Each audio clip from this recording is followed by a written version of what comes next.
പ്രേമിച്ച് തുടങ്ങുമ്പോൾ ഇത് കല്യാണത്തിലേക്ക് എത്താൻ പ്ലാൻ ഉണ്ടെങ്കിൽ ആദ്യമേ പറഞ്ഞേക്കണം. ഒരാളുടെ ഇമോഷൻസ് വെച്ച് കളിക്കാതിരിക്കാം. നമുക്ക് മതം ഏറ്റവും വലിയ അതിർത്തി തിരിക്കുന്നത് ബന്ധങ്ങളിലാണ്. പ്രണയബന്ധങ്ങളിലേക്ക് വരുമ്പോൾ പ്രത്യേകിച്ച് എൻ്റെ വീട്ടിൽ പറഞ്ഞിട്ടുണ്ട്, വളരെ ചെറുതായിരിക്കുമ്പോൾ ആരോടെങ്കിലൊക്കെ ഇഷ്ടം വരാം, വലിയ ഡിമാൻഡ്സ് ഒന്നുമില്ല, RCSC നമ്മുടെ കൂട്ടർ തന്നെ ആയിരിക്കണം, അല്ലാത്തതുമായിട്ട് വരണ്ട, സമ്മതിക്കത്തില്ല. സ്നേഹം പ്രണയം എന്ന് പറഞ്ഞത് ഏറ്റവും ഒത്തു നിൽക്കേണ്ട ഒരു ഇതാണ്. രണ്ടുപേരുടെ മനസ്സിൻ്റെ അവരുടെ അടുപ്പമാണ് വരുന്നത്. പക്ഷേ ഏറ്റവും കൂടുതൽ വേർതിരിവുകൾ ഒരു പക്ഷേ വരുന്നത് ഈ ഒരു കാര്യത്തിലേക്ക് എത്തുമ്പോഴാണ്. എന്തിനാണ് മതങ്ങൾ തമ്മിൽ അതിനോട് എന്തിനാണ് അത്ര വിരോധം എന്ന് ഞാൻ ചിന്തിച്ചു. അതിന്റെ ഒരു വിക്ടിം വല്ലതും ആണോ? അല്ല, പോസിറ്റീവ് സെൻസ് തന്നെയാണ് എടുത്തിരിക്കുന്നത്. ചോദിച്ചിനാസ് കുറച്ച് ഇന്നത്തെ യൂത്തിന്റെ വോയിസ് ആണ് കേട്ടത്. റെനുവിന്റെ വായിലൂടെ ഇപ്പോൾ ഒരുപാട് കയ്യടി വീഴും ഇപ്പോൾ ഇത് കേൾക്കുമ്പോൾ തന്നെ. കാരണം അവർക്ക് ചോദിക്കേണ്ട ചോദ്യമാണ് ഈ ചോദിച്ചത്. ഞാൻ വ്യക്തി സ്വാതന്ത്ര്യത്തെ അംഗീകരിക്കുന്നു, ഓരോരുത്തരുടെയും പേഴ്സണൽ ചോയ്സിനെയൊക്കെ ബഹുമാനിക്കുന്നു. സ്റ്റിൽ എനിക്ക് ചോദിക്കാനുള്ള ഒരു സിമ്പിൾ ചോദ്യം, ഇതിനുപരിയായ ഉത്തരങ്ങളും ചോദ്യങ്ങളും ഉണ്ട്. പക്ഷെ ഞാൻ പറഞ്ഞില്ല, ഇത് ഇത്രയും ലെവലിൽ ഇത് വെക്കാൻ ഉദ്ദേശിക്കുന്നുള്ളൂ.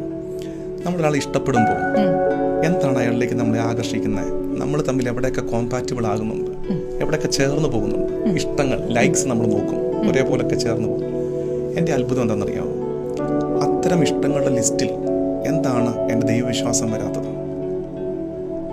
എൻ്റെ ദൈവവിശ്വാസം എന്താണ് ആ ഇഷ്ടങ്ങളിൽ വരാത്തത്? ഞാൻ അറിഞ്ഞ ദൈവം ഒരു റിയാലിറ്റിയാണെന്ന് തിരിച്ചറിയുന്ന ഒരാൾക്ക് ആ റിയാലിറ്റിയെ ആളും അംഗീകരിക്കണമെന്ന് സ്വാഭാവികമായി, തീവ്രവാദമല്ല, വർഗീയതയല്ല, സ്വാഭാവിക ആഗ്രഹം ഉണ്ടാകത്തില്ല. ഇപ്പം ഞാൻ ഇഷ്ടപ്പെടുന്ന സിനിമകൾ ഇഷ്ടപ്പെടുന്ന ഒരാളെ എനിക്ക് ഇഷ്ടം വരുന്നു.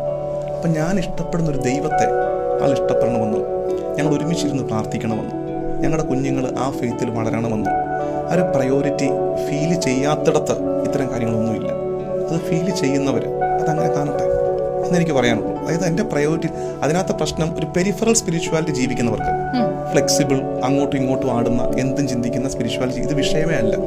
പക്ഷെ എൻ്റെ പപ്പ എന്ന പോലെ ദൈവത്തെ റിയലൈസ് ചെയ്ത ഒരാൾക്ക് എൻ്റെ പപ്പായെ ഞാൻ കല്യാണം കഴിക്കുന്ന പെൺകുട്ടി മാനിക്കണം എന്ന് ചിന്തിക്കുന്ന പോലെയാണ് ഞാൻ അറിഞ്ഞ ദൈവത്തെ എൻ്റെ ഭാര്യയെ മാനിക്കണമെന്ന് ചിന്തിച്ചു പോകുന്നത്. അതിനാണ് തെറ്റ് പറയാൻ പറ്റത്തില്ല, അതിനെ മാനിക്കുക എന്നുള്ളത്. പിന്നെ ഞാൻ പറയാറുള്ളത്, പല കേസിലും ഞാൻ ഇത്തരം കുട്ടികളോട് സംസാരിച്ചിട്ടുണ്ട്. അപ്പോൾ എനിക്ക് ഇതിനകത്തൊരു ഡ്യൂപ്ലിസിറ്റി ഫീൽ ചെയ്യുന്നത്, പ്രേമിക്കുമ്പോഴൊന്നും ഈ പ്രശ്നമില്ല, കല്യാണത്തിലേക്ക് എത്തുമ്പോഴാണ് ഇത് ചർച്ചയാകുന്നത്. അപ്പോൾ മിനിമം മര്യാദ ചെയ്യേണ്ടത്, പ്രേമിച്ച് തുടങ്ങുമ്പോൾ ഇത് കല്യാണത്തിലേക്ക് എത്താൻ പ്ലാൻ ഉണ്ടെങ്കിൽ ആദ്യമേ പറഞ്ഞേക്കണം, ഞാൻ എൻ്റെ മതം മാറില്ല, എൻ്റെ വിശ്വാസം മാറില്ല. ഒരാളുടെ ഇമോഷൻസ് വെച്ച് കളിക്കാതിരിക്കാം. നമുക്ക് അത്രയെങ്കിലും ഒരു മിനിമം മര്യാദ ചെയ്തിട്ട് ഓരോരുത്തരും അവരവരുടെ കാര്യം, അവരുടെ വിശ്വാസം ജീവിക്കാൻ അനുവദിക്കുക. പക്ഷെ ഇഷ്ടത്തിനെയും സ്നേഹത്തിനെയും പ്രണയത്തിനെയും നമുക്കൊരു കാലത്തും നിയന്ത്രിക്കാൻ പറ്റില്ലല്ലോ, അത് സംഭവിച്ചു പോകും. പറഞ്ഞ ഒരാളുടെ പ്രയോറിറ്റി എന്താണെന്നുള്ളതേ ഉള്ളൂ. ഒരാളുടെ പ്രയോറിറ്റി എന്താണെന്നുള്ളതേ ഉള്ളൂ. ഇപ്പം ഒരു പ്രണേതാക്കളിൽ ഒരാളുടെ ഇഷ്ടം പെൺകുട്ടിക്ക് ദൈവം എന്തായാലും കുഴപ്പമില്ല, എനിക്കിവനെ കെട്ടിയാൽ മതി. പക്ഷെ ചിലപ്പോൾ ആൺകുട്ടിക്ക് ദൈവവും വേണം, ഇവനും വേണം, ഇവളും വേണം എന്നാണ് ആഗ്രഹമെങ്കിൽ ഫ്ലെക്സിബിൾ ആകുന്നത് പെൺകുട്ടിയായിരിക്കും ആ സിറ്റുവേഷനിൽ. അതാണ് ഇവിടെ സംഭവിക്കാറുള്ളത്. ഇവിടെ ഒരു കോമൺ നോമൊന്നും ഇല്ല. രണ്ട് മതങ്ങൾ തമ്മിൽ കല്യാണം കഴിക്കുമ്പോൾ ഈ പാർട്ടിയാണ് ഇങ്ങോട്ട് വരേണ്ടതെന്ന് കോമൺ നോമൊന്നും ഇല്ല. സംഭവിക്കുന്നത് അതിൽ ആരാണോ അയാളുടെ സ്പിരിച്വാലിറ്റിയെ കുറെ കൂടെ ഹൈലൈറ്റ് ചെയ്ത് നിൽക്കുന്നത്, അപ്ലിഫ്റ്റ് ചെയ്യുന്നത്, അങ്ങോട്ട് മറ്റേ ആൾ ഫ്ലെക്സിബിൾ ആകുകയാണ്. ആ ഫ്ലെക്സിബിൾ ആകുന്ന ആൾ മോശമാണെന്നല്ല എൻ്റെ അർത്ഥം. He is more vulnerable. കുറെ കൂടി ഇയാളിലേക്ക് അറ്റാച്ച്ഡ് ആയി ദൈവത്തേക്കാൾ. കുറേ ആൾക്കാർ ദൈവത്തിലേക്കാണ് കൂടുതൽ, എന്ന് വെച്ചാൽ ദൈവം റിയാലിറ്റി ആയിപ്പോയി അവർക്ക്. അത് ഞാൻ പറഞ്ഞില്ല, തീവ്രവാദം അല്ലത്, ഫനാറ്റിസം അല്ല, ദൈവം റിയാലിറ്റി ആയവർക്ക് എങ്ങനെ അതിനെ കോംപ്രമൈസ് ചെയ്യാൻ പറ്റുമെന്നേ ഉള്ളൂ ചോദ്യം.